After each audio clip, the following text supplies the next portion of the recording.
시간이 좀 많이 가긴 했습니다만 한 줄도 제가 빼놓지 않고 설교 다 할 겁니다. 그러니까 편안하게 자리하시고 또 은혜의 시간이 될 줄로 믿습니다. 오늘은 아브라함 이야기를 해보려고 합니다. 아브라함 하면 복을 많이 받은 사람, 열국의 아버지, 믿음의 조상이라고 우리가 보통 알고 있습니다만 그 양반 하나님으로부터 부름받고 이후에 참 고생 많이 했습니다. 잘 아시겠습니다만 아브라함이 살고 있었던 땅은 문명의 4대 발상지 가운데 하나였던 메소포타미아 지역이었습니다. 물이 많았죠. 곡식도 많았습니다. 아버지로부터 유산 이어받으면 그냥 떵떵거리고 살 만한 사람이었습니다. 그런데 하나님께서 어느 날 부르셔서 어딘가로 가라고 말씀하시는데 가보니까 거기가 광야예요. 말이 좋아 광야지 황무지이고 돌무더기입니다. 물 한 모금을 제대로 얻을 수가 없는 곳이고 곡식 하나 얻으려면 그렇게도 고생을 해야만 하는 곳이었습니다. 그런데 그 지역을 지나갈 때에 성경은 더 잔인하게 이렇게 말씀하고 있습니다. 그 땅에 기근이 심했다고 말씀하고 있는 것이죠. 그러니 황무지 같은 그러한 곳에 기근까지 다가왔으니 얼마나 고생스러운 현장이겠습니까? 아마 모르긴 몰라도 거느리고 있는 부인이나 조카까지도, 조카 가족도 데리고 가고 있었으니 이게 멘붕이 왔을 것입니다. 그들 앞에 얼굴, 면이 서지 않았을 것입니다. 그냥 이게 남편 따라왔고 삼촌 따라왔는데 따라가다 보니까 고생 이런 고생이 없는 거예요. 그러니 얼마나 힘들고 어려운 과정이었겠습니까? 이런 와중에 하나님께서는 아브라함 부부에게 약속 하나를 주셨는데 자손이 번성할 것이라고 하는 약속이었습니다. 그런데 문제는 25년의 세월이 흐를 동안 전혀 번성할 기미가 보이지 않는 것입니다. 이제 다 늙었습니다. 꼬부랑 할아버지 할머니가 노인이 되어 있는 것이죠. 이제나 저제나 죽을 날만 기다리고 있는 아브라함의 나이가 벌써 내년이면 100살이었습니다. 오늘 본문은 이런 상황에 놓여 있는 99살의 아브라함에게 어떤 일이 벌어졌는지를 말씀하고 있는데 세 꼭지로 나누어서 말씀을 받도록 하겠습니다. 오늘 연합예배이고 젊은 아이들도 와 있고 그래서 아이들 방식으로 제목을 한번 잡아보았습니다. 첫 번째, 아브라함 하나님께 썩소를 날리다. 10절입니다. 그가 이르되 내년 이맘때 내가 반드시 네게로 돌아오리니 네 아내 사라에게 아들이 있으리라 하시니 사라가 그 뒤 장막문에서 들었더라. 25년 전에 약속하시더니 그 약속이 이제 내년 이맘때가 되면 들어줄 것이다.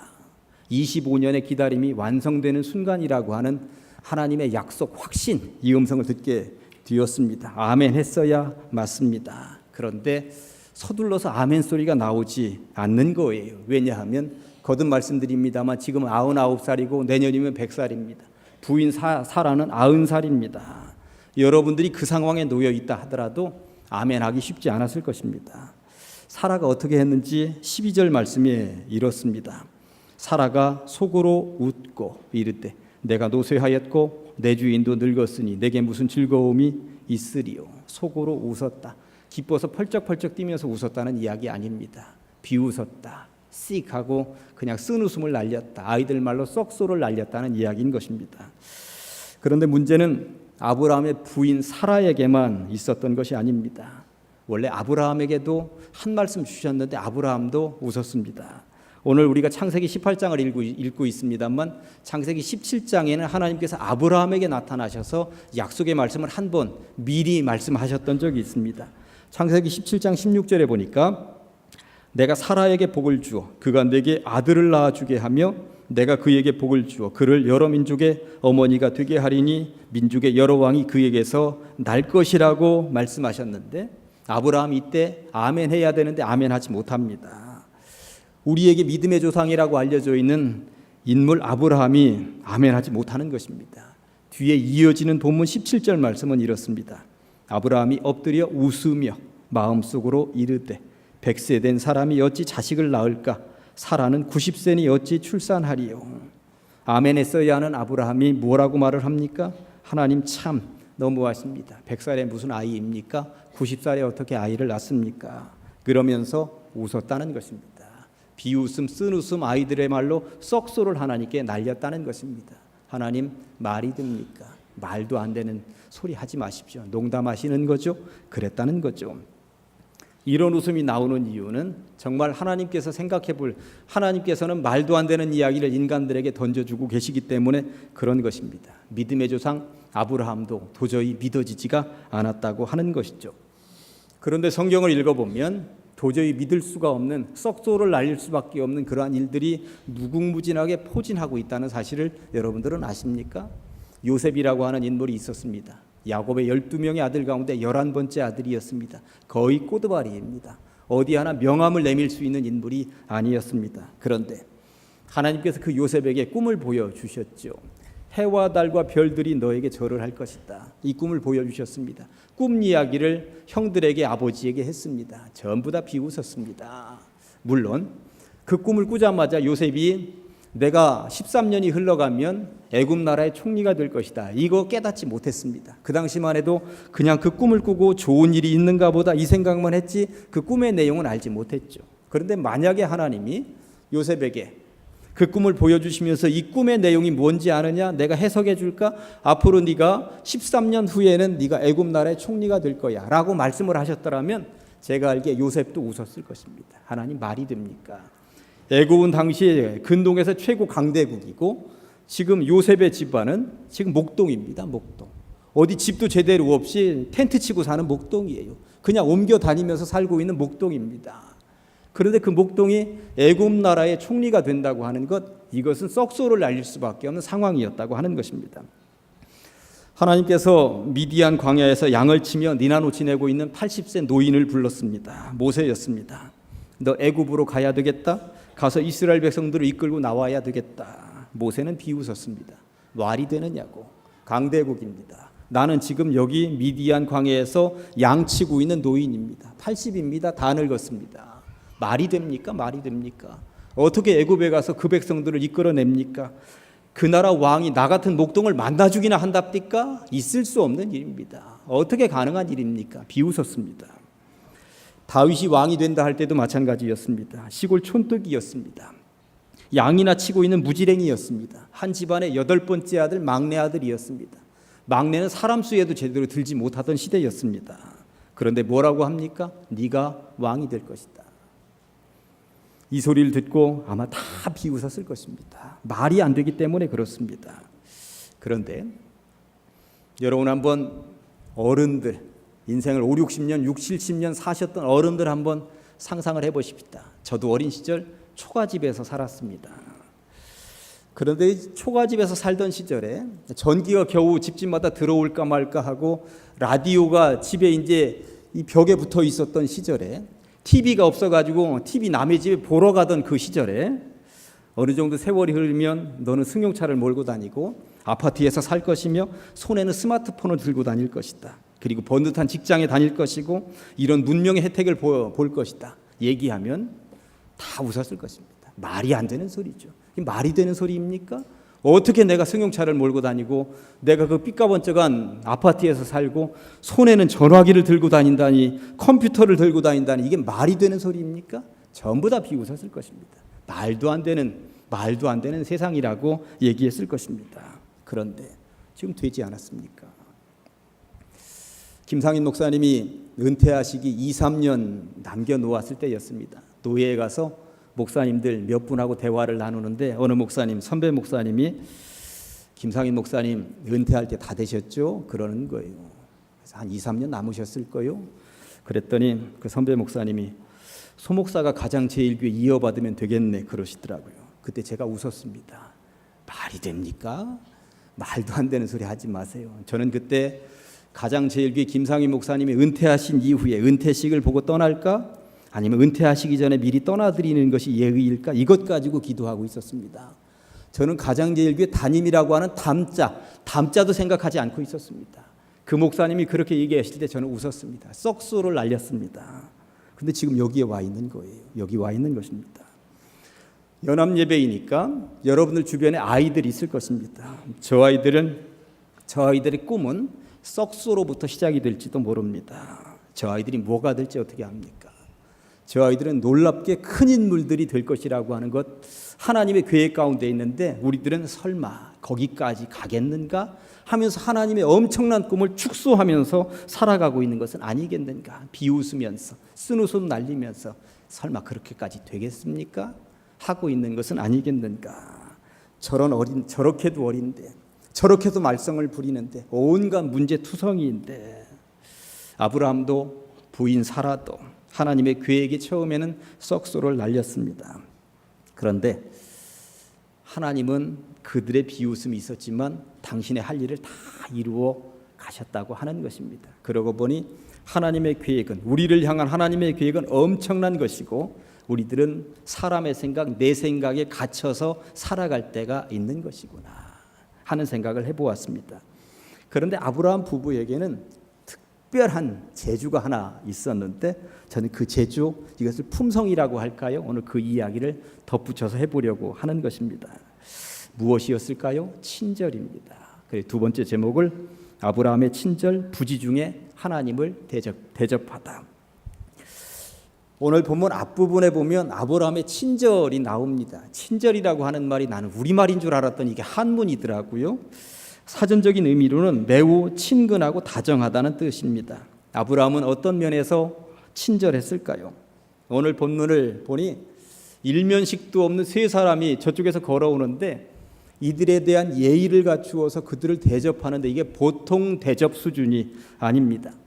아브라함이 살고 있었던 지역은 굉장히 더운 지역이었습니다. 한낮의 온도가 40도가 넘어가는 온도였던 것이죠.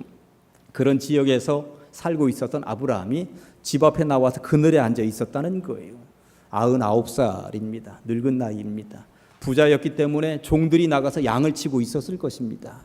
그러니 기진맥진 그 더운 날씨에 그냥 그늘에 앉아 있는데 저 맞은편에서 3명의 사람이 오는데 지쳐 보였겠죠. 이 뜨거운 날씨에 뭐가 급하다고 이런 날씨에 이렇게 옮겨 다니고 한단 말인가 하는 생각이 들었을 것입니다. 뭔가 도와주어야 되겠다. 아브라함은 벌떡 일어났고요. 달려나갔습니다.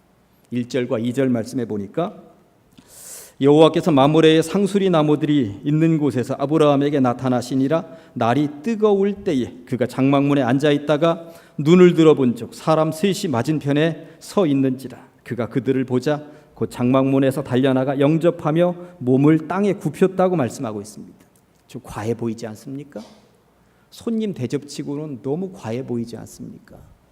우리들 같은 경우 이 정도까지 하는 사람은 없습니다. 이렇게까지 달려나가서 영접하고 몸을 땅에 굽혔다고 하는 것입니다. 아브라함은 왜 그랬을까요? 한번 생각을 해보았더니 이게 아브라함의 평소 삶이었구나. 지나가는 사람들을 외면하지 않고 어떻게든 대접하되 최대한 예의를 갖춰서 대접하는 아브라함의 삶이었구나. 저는 생각을 해보게 되었습니다.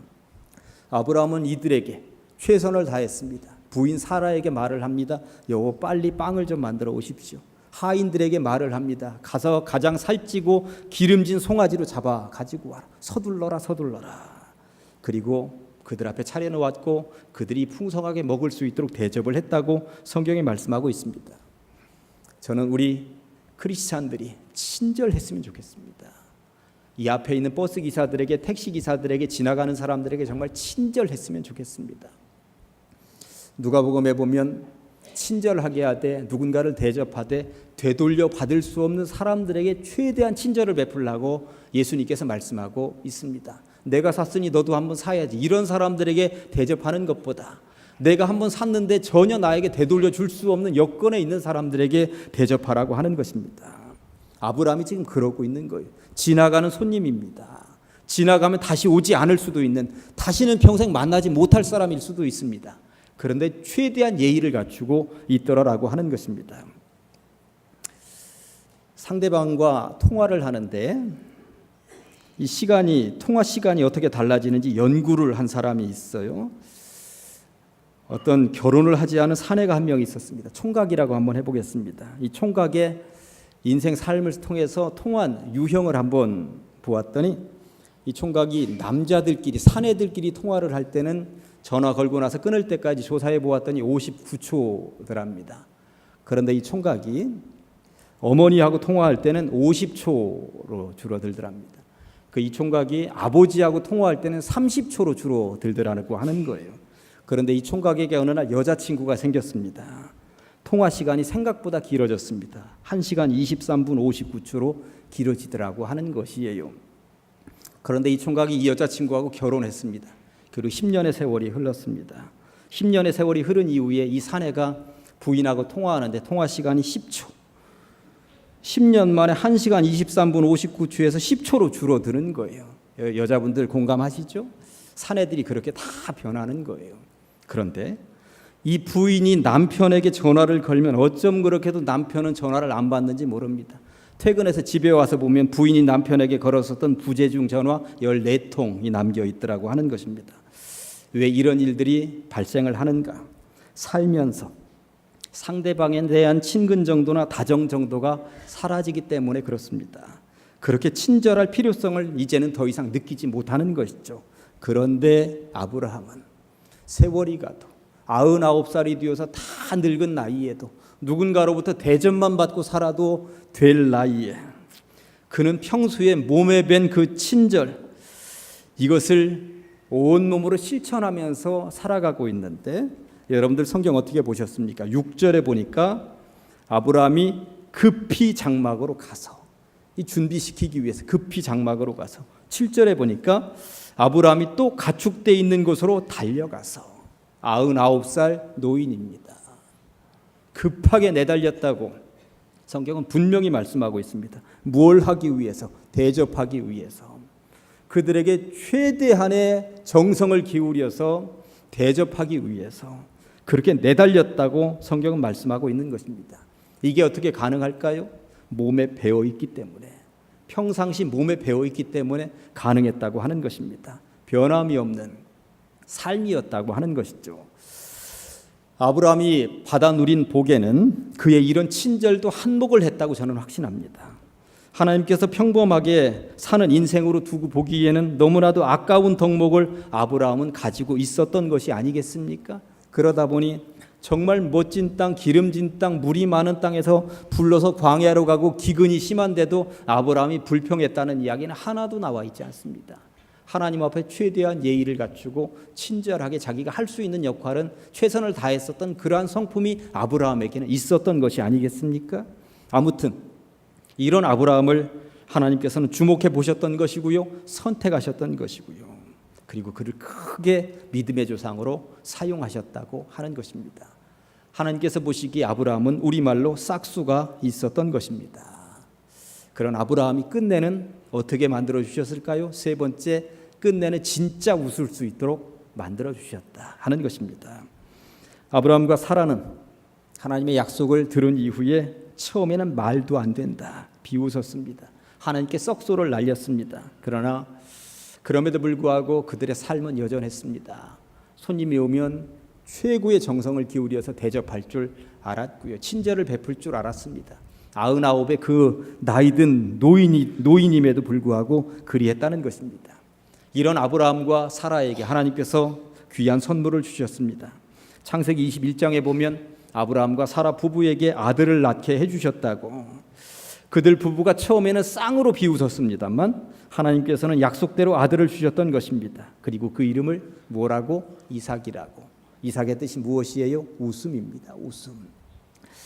창세기 21장 6절에 사라가 이르되 하나님이 나를 웃게 하시니 듣는 자가 다 나와 함께 웃으리로다. 지금 웃음은 진짜 웃음입니다. 이제까지는 하나님의 약속을 듣고도 비웃고 쓴 웃음을 짓고 그리고 썩소를 날렸었던 인생이었습니다만 하나님께서 주신 진짜 선물, 하나님의 약속은 진짜 이렇게 이루어지는구나.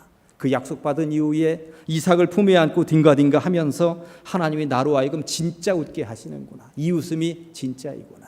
그는 고백을 남기고 있다는 것이죠. 이제 말씀을 정리합니다. 연합예배이고 주변에 아이들도 있습니다. 이 아이들 우리들의 생각보다 하나님께서는 더 크게 만들어 주실 줄로 믿습니다. 혹여 하나님의 생각을 우리가 들으면 하나님 설마 이런 아이를 어떻게 그 정도까지 만들어 주시겠어요? 하고 비웃을지도 모릅니다. 그러나 하나님의 생각은 우리의 생각과 다르다고 하는 것입니다. 하나님은 훨씬 더 큰 계획을 가지고 계신 것이고 이 아이들을 통해서 영광 받으실 준비가 분명히 되어 있는 줄로 믿으니 혹여 지금은 비웃음 썩소를 날릴 그런 생각이 있으실지 모르겠습니다만 나중에 반드시 주님 안에서 진짜 웃을 날이 여러분들에게 있으실 줄로 믿습니다. 기도하시겠습니다. 하나님 감사합니다. 하나님께서 우리들을 사랑하시어서 이전에 불러주시옵시고 말씀을 통하여 깨달음 얻게 하시니 감사합니다. 하나님의 계획은 사람의 생각과 달라서 훨씬 더 크고 놀라운 것일진데 사람들이 그 계획을 알지 못해서 헛된 웃음을 웃을 때가 있는 것이 아니겠습니까? 하나님 진정으로 우리들이 웃게 하여 주시옵소서. 그러한 날이 서둘러 오게 하여 주시옵소서. 이 자리에 머물러 함께 예배하고 있는 우리 아이들에 대한 생각이 우리들은 너무나도 협소하고 작은 것은 아닙니까? 하나님의 생각이 훨씬 더 큰 것임을 깨닫게 하여 주시옵시고 하나님의 계획대로 이루어지는 것을 우리의 두 눈으로 보고 온몸으로 체험하게 하여 주시옵소서. 예수님의 이름으로 기도합니다.